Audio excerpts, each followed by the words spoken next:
Hello दोस्तों, स्वागत है आप सभी का एक बार फिर से YouTube channel the competitive forum पर। हम लोग अभी ज्योमेट्री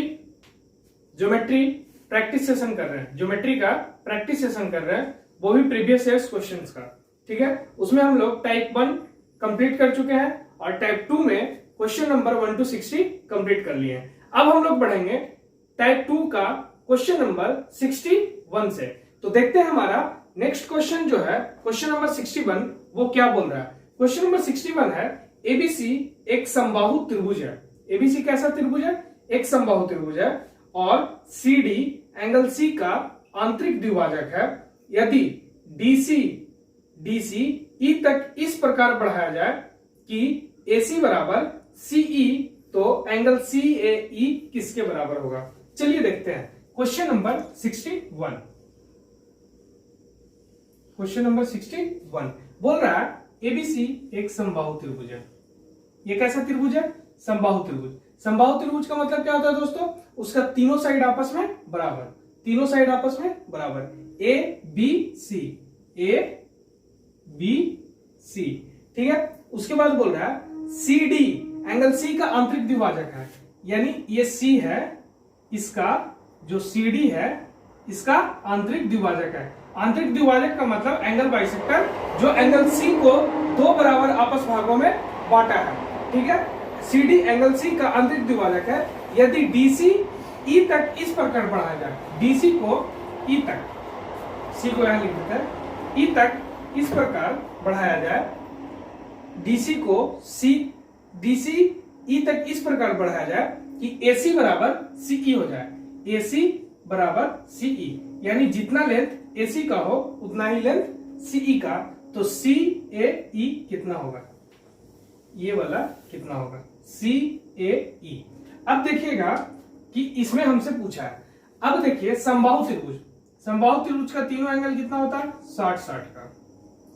ये जो सीडी लाइन है ये एंगल बाइसेक्टर है, तो 30 इधर 30 इधर। यहां तक क्लियर? कोई दिक्कत नहीं। अब यहां पे देखिएगा आप कि ये जो है, ये जो लाइन आ रहा है डी सी ई, ये जो लाइन है ये यहां से यहां तक 30 है, यहां से यहां तक 30 है, तो इतना कितना होगा? 150 होगा। कितना हो जाएगा? 150। अब बताइए ये दो साइड आपस में बराबर है, तो ये दोनों एंगल आपस में बराबर होगा। तो ए सी ई में एक ट्रायंगल ए सी ई में, इस ट्रायंगल में तीनों एंगल का सम 180 होना चाहिए, और 180 होने के लिए अभी हमसे 30 घट रहा है, जो ये दोनों का सम है, और दोनों को इक्वल पार्ट में बांटेंगे क्योंकि इस दोनों एंगल के सामने वाला साइड आपस में बराबर है। तो ये 15, तो ये 15, यानी एंगल सी ए ई बराबर 15 डिग्री आया है, जो कि है आपका ऑप्शन नंबर 4। बहुत ही सिंपल सा क्वेश्चन था। ठीक है, चलिए दोस्तों देखते हैं हमारा नेक्स्ट क्वेश्चन। नेक्स्ट क्वेश्चन है question number 62। Question number 62, question number 62 बोल रहा है यदि एबीसी एक त्रिभुज बी पर समकोण है, बी पर समकोण है, एबी बराबर 6 है, यूनिट है, एंगल सी बराबर 30 डिग्री हो, तो एसी किसके बराबर होगा? देखिए समकोण त्रिभुज का बात कर रहा है, जिसमें समकोण किस पे है? बी पे है, तो बी पे दे दिए, ए हो गया, सी हो गया। ठीक है, उसके बाद बोल रहा है एबी बराबर 6 है, एबी बराबर कितना है? 6 है, तो एसी बराबर कितना होगा? और सी बराबर दिया है हमारा 30 डिग्री। आपको रेशियो बताए थे पहले, आपको रेशियो याद होना चाहिए कि राइट एंगल ट्रायंगल में अगर 30 डिग्री है तो 30 डिग्री के सामने वाला 1 और ये √3 और ये 2 होता है। तो आप यहां पे देख रहे होंगे 1 का वैल्यू यहां पे 6 है, 1 यूनिट का वैल्यू यहां पे 6 है, और हमसे पूछा है एसी बराबर क्या होगा? तो एसी का अनुपात 2 होता है। 1 यूनिट का वैल्यू 6 है, 1 यूनिट का वैल्यू 6, तो 2 यूनिट का वैल्यू 12 हो जाएगा। 2 × 6 = 12। ये हमारा हो गया एसी बराबर 12, जो कि है आपका ऑप्शन नंबर 1। बहुत ही सिंपल क्वेश्चन था। ठीक है, चलिए दोस्तों देखते हैं हमारा next question, question number 63।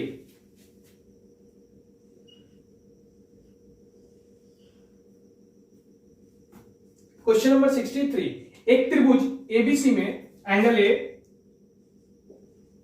Plus angle half, half मतलब ऐसे लिखा हुआ है एंगल बी बाई 2 लिख सकते हैं इसको, प्लस एंगल सी बराबर 140 डिग्री है, तो बी बराबर क्या होगा, बी बराबर हमसे पूछा है। तो आप देख सकते हैं यहाँ पे ये जो डाटा गिवन है इसी के अकॉर्डिंग हम लोग चलेंगे, और अगर चलेंगे तो इसके नीचे कुछ नहीं तो बंद है, तो हम लोग नीचे ले लिए एलसीएम इसका 2, यहाँ पे हो गया 2 एंगल ए plus angle B plus 2 angle C. Fraction का ऐड सभी को आता होगा, एलसीएम 2 ले लिए, 2 से डिवाइड किए 2 आया, 1 से डिवाइड किए 2 में 2 आया, 2 से मल्टीप्लाई किए, इसमें 2 से 2 में डिवाइड किए 1 से कट गया, मल्टीप्लाई किए 1 से सिर्फ बी बचेगा, उसी तरीका से ये हुआ, ये हो गया मेरा 140। अब देखिएगा यहाँ पे 2a है तो इसको हम लोग लिख सकते हैं एंगल ए प्लस एंगल ए plus angle B plus angle सी प्लस एंगल सी। इसको पूरे तरीका से खोल दिए हैं, उसके बाद ये जाके इधर गुना हो जाएगा 280। यहां तक कोई दिक्कत, 140 गुना 2 14 दूनी 28 280। अब देखिएगा a plus b plus c, a plus b plus c को हम लोग 180 लिख सकते हैं एंगल ए प्लस सी, एंगल ए प्लस एंगल सी प्लस इतना को तो वैल्यू ट्रायंगल में तीनों एंगल का सम 180 डिग्री होता है, तो एंगल ए plus angle B plus angle C. मान लीजिए ये ट्रायंगल था जिसमें एंगल ए एंगल बी और एंगल सी, तो इसका कितना हो जाएगा, तीनों का सम मिला के 180 हो जाएगा, तो यहां हम 180 लिख दिए बराबर 280, ये सी इधर ले आए, तो angle A plus angle C equal to 280 minus 180, angle A plus angle C equal to 100। अब देखिए angle A plus angle C equal to 100, यहां हम लोग रखेंगे तो बी इक्वल टू निकल जाएगा हमारा, एंगल बी इक्वल टू हमारा निकल जाएगा 80, ये मेरा सीधा डायरेक्ट आंसर हो सकता है 80, एंगल बी इक्वल टू 80 जो कि है मेरा ऑप्शन नंबर 2। ये सब बहुत सिंपल सिंपल सा क्वेश्चन है, ऑप्शन नंबर 2। ठीक है दोस्तों, समझ में आ गया होगा। चलिए दोस्तों अब देखते हैं हमारा नेक्स्ट क्वेश्चन। नेक्स्ट क्वेश्चन है question number 64। Question number 64, question number 64, question number 64 बोल रहा है त्रिभुज एबीसी में बीसी के समानांतर एक सरल रेखा एबी और एसी को क्रमशः डी और ई पर काटती है। देखिए ये त्रिभुज एबीसी हो गया, ए बी सी, बीसी के समानांतर एबी और एसी पर डी और ई पर काटती है। बीसी के समानांतर दे दिए, ठीक है। उसके बाद बोल रहा है एबी बराबर 2AD, एबी बराबर 2AD, तो DE इज टू BC क्या होगा, DE इज टू BC बराबर क्या अनुपात होगा। तो आप देखिए AB बराबर 2AD हमारा गिवन है, AB बराबर 2AD, इधर कुछ नहीं है तो 1 है, यानी AB के लिए 2 है, AD के लिए 1 है, AB के लिए 2 है और AD के लिए 1 हुआ, अपोजिट हो जाता है, AB के लिए 2 AD के लिए 1, ठीक है। तो AD के लिए 1 हो गया और AB के लिए 2 हो गया, तो यहां से यहां तक 1 हो गया, तो यहां से यहां तक भी 1 हो जाएगा, तो ये भी 1 हो जाएगा और ये भी 1 हो जाएगा, ठीक है। तो हमसे पूछा क्या है, DE इज टू BC। तो आप देखिएगा यहाँ पे ये दो ADE त्रिभुज, छोटा त्रिभुज ABC त्रिभुज का समरूप हो जाता है, तो इसके संगत भुजाओं आपस में बराबर होते हैं, तो इसके संगत भुजा क्या हो जाएगा, AD बटा AB बराबर AE बटा AC बराबर DE बटा BC, ये इसका संगत भुजा हो गया।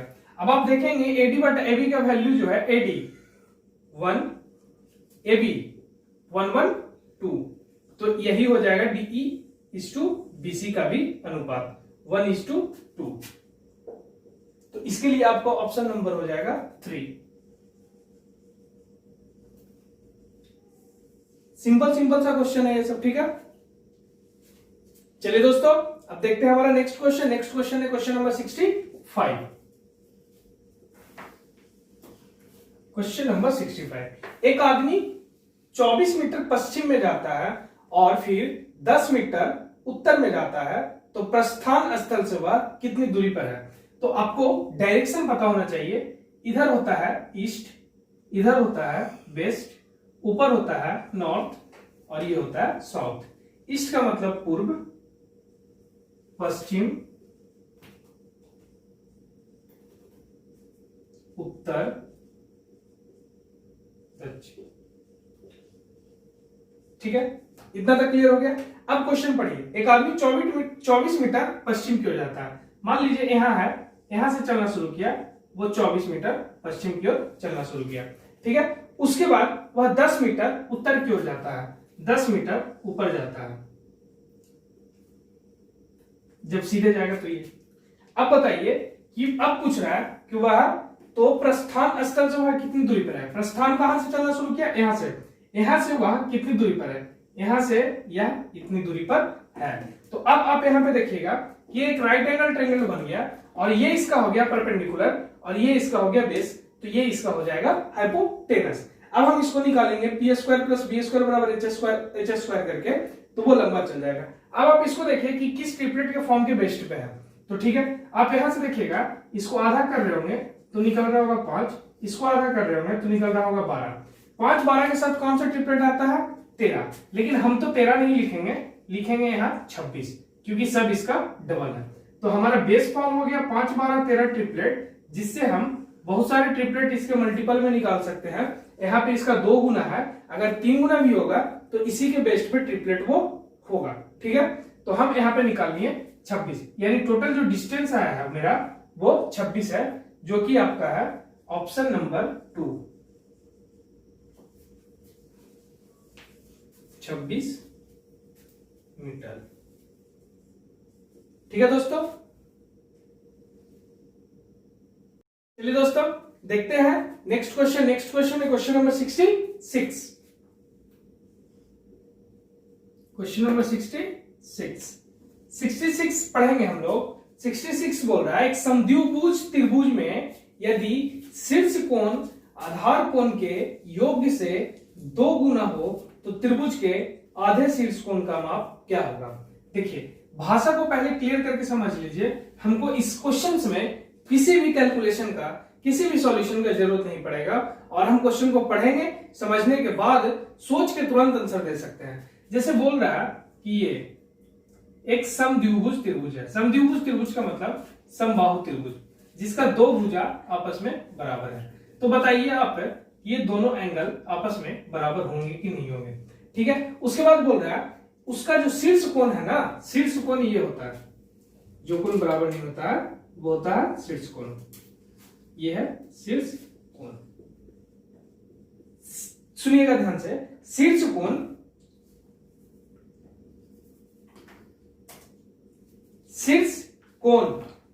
आधार कोण के, शीर्ष कोण आधार कोण के योग के 2 गुना है। तो आप देख सकते हैं कि हम आधार कोण क्या रखें कि ये दोनों का योग से शीर्ष कोण जो हो वो 2 गुना हो।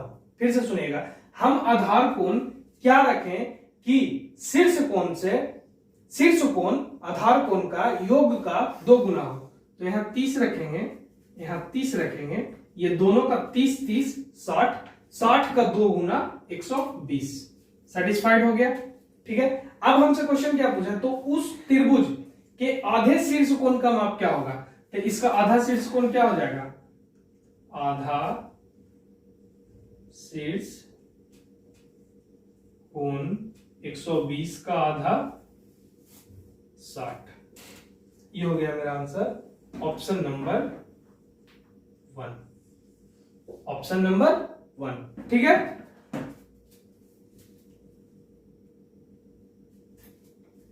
चलिए दोस्तों देखते हैं नेक्स्ट क्वेश्चन। नेक्स्ट क्वेश्चन है हमारा क्वेश्चन नंबर 67। क्वेश्चन नंबर 67 बोल रहा है बिंदु O ABC का लंब केंद्र है, तो angle BOC plus angle BAC का मान कितना होगा। देखिए ये हो गया त्रिभुज ए बी सी, वो जो है लंब केंद्र। लंब केंद्र कब बनता है? जब तीनों परपेंडिकुलर, तीनों लंब एक दूसरे को एक बिंदु पे मिलते हैं, उस बिंदु को हम लोग लंब केंद्र बोलते हैं। उस बिंदु को क्या बोलते हैं? लंब केंद्र, मतलब ऑर्थो सेंटर ओ पे। ठीक है, तो इसमें पूछ रहा है कि angle BOC plus angle BAC बराबर क्या होगा। तो देखिए एक फॉर्मूला होता है एंगल बीओसी का, जब मान निकालना होता है तो 180 माइनस एंगल बीएसी होता है। 180 माइनस बीएसी होता है। तो आप इसको जो माइनस एंगल बीएसी उधर है उसको आप इधर कर दीजिए, angle BOC plus angle BAC बराबर 180 डिग्री। यानी जितना हम खोज रहे थे उतना कितना निकला? Angle 180 degree. ये हो गया मेरा बिल्कुल राइट आंसर, जो कि है आपका ऑप्शन नंबर 3।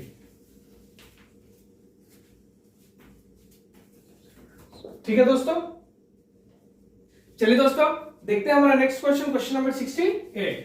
बहुत ही आसान क्वेश्चन है क्वेश्चन नंबर 68। 68 बोल रहा है एबीसी एक ऐसा त्रिभुज है जिसमें डीई पैरेलल बीसी और एडी इज टू डीबी 5:4 है, तो डीई बीसी क्या होगा।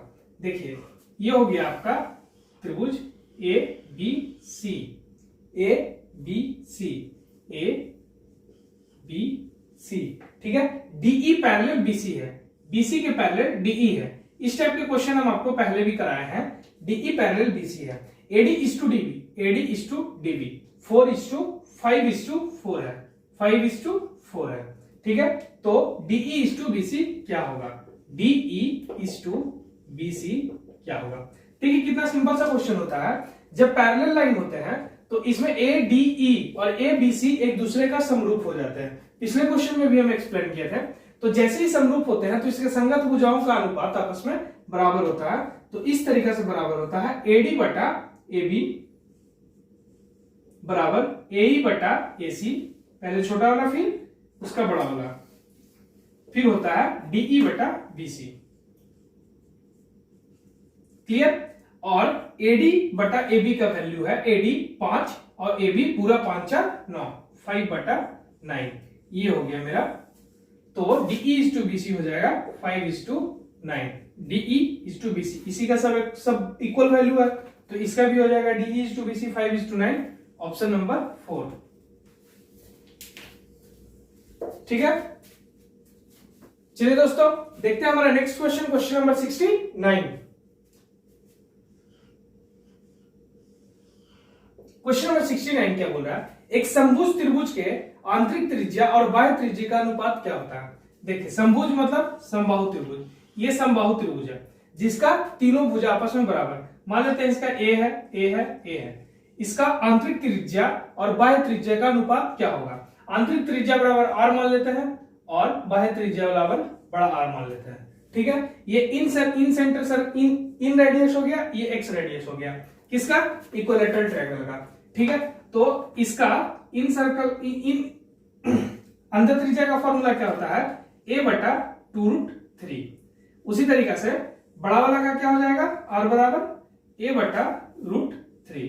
ठीक है, रेशियो होता है तो डिवाइड में भी जाता है, तो इसको हम लिख सकते हैं ऐसे, r = a/2√3 इंटू ये √3 ऊपर जाएगा और ये a नीचे आएगा, a से a कट जाएगा, √3 से √3 कट गया, ऊपर बच गया a। ठीक है, तो 1:2 का अनुपात होता है। ये हो गया मेरा आंसर, ये हो गया आपका ऑप्शन नंबर 1, ऑप्शन नंबर 1। ठीक है, चलिए दोस्तों देखते हैं हमारा आज वीडियो सेशन का last question, question number 70। Question number 70 में बोल रहा है, यदि त्रिभुज की भुजाएं 3:1/4:3:1/4 के अनुपात में हो तो वह त्रिभुज कौन सी है। देखिए भुजा के अनुपात का दिया हुआ है और वो हमसे पूछा है कि कौन सा त्रिभुज है। तो सबसे पहले भुजा जो है वो 3:1/4/3:1/4 के अनुपात में है। तो ये जो साइड का अनुपात है इससे पूछ रहा है कि वह कौन सा त्रिभुज है। तो देखिए पहले हम इसको ले आते हैं इसका असली रूप में। 3:4 5/4 ये तो करना जानते होंगे। 4×3=12 13/4। ठीक है, अब हम फ्रैक्शन वाले अनुपात को नॉर्मल रेशियो में लाने के लिए हम पहले एलसीएम लेते हैं और सभी में गुना करते हैं। तो इसका एलसीएम हो गया 4 और इसमें गुना कर देंगे तो ये हो जाएगा 12। ठीक है, 5/4 को एलसीएम लेंगे 4 से तो ये कट जाएगा तो ये हो जाएगा 5। फिर हो जाएगा 13/4 को 4 से करेंगे तो ये हो जाएगा 13। आपको ये समझ में आया होगा। ठीक है, तो देखेंगे कि एक साइड 12 है, एक साइड 5 है और एक साइड 13 है। तो अभी इसी ट्रिपलेट का जिक्र हम किए थे पिछले क्वेश्चन में जिसमें राइट एंगल ट्रायंगल का बात किया गया था। ठीक है, तो राइट एंगल ट्रायंगल का फॉर्मेशन एक ट्रिपलेट फॉर्म से होता है जिसमें 12 5 13 होता है और वो राइट एंगल ट्रायंगल एक समकोण त्रिभुज होता है। तो ये आपका 12 5 13 एक समकोण त्रिभुज है। आप देख सकते हैं कितने नंबर ऑप्शन में है। आपको ऑप्शन देखना है और उस ऑप्शन को कमेंट बॉक्स में कमेंट करना है कि कितना नंबर है इसका आंसर। ठीक है, तो आप ध्यान से वीडियो देखिए, इसीलिए हम आपको ये एक छोटा सा वर्क दिए हैं कि ये कौन सा ऑप्शन है। 12 5 13 एक समकोण त्रिभुज है। समकोण त्रिभुज क्वेश्चन नंबर 70 का ऑप्शन नंबर कितना है उस ऑप्शन नंबर को आप कमेंट बॉक्स में अगर वीडियो देख रहे हैं तो कमेंट कर दीजिएगा। ठीक है, और हम लोग इस टाइप 2 में क्वेश्चन नंबर 70 तक कंप्लीट कर चुके हैं। पिछले वीडियो को देखने के लिए आप प्लेलिस्ट में चले जाइए, वहां पे आपको सारा वीडियो मिल जाएगा। ठीक है, आप हमारे चैनल द कॉम्पिटिटिव फोरम के साथ बने रहें। मिशन जो हमारा नेक्स्ट एग्जाम है उसको बहुत ही अच्छे तरीके से आप लोग क्रैक कीजिएगा। ठीक है, तब तक के लिए धन्यवाद।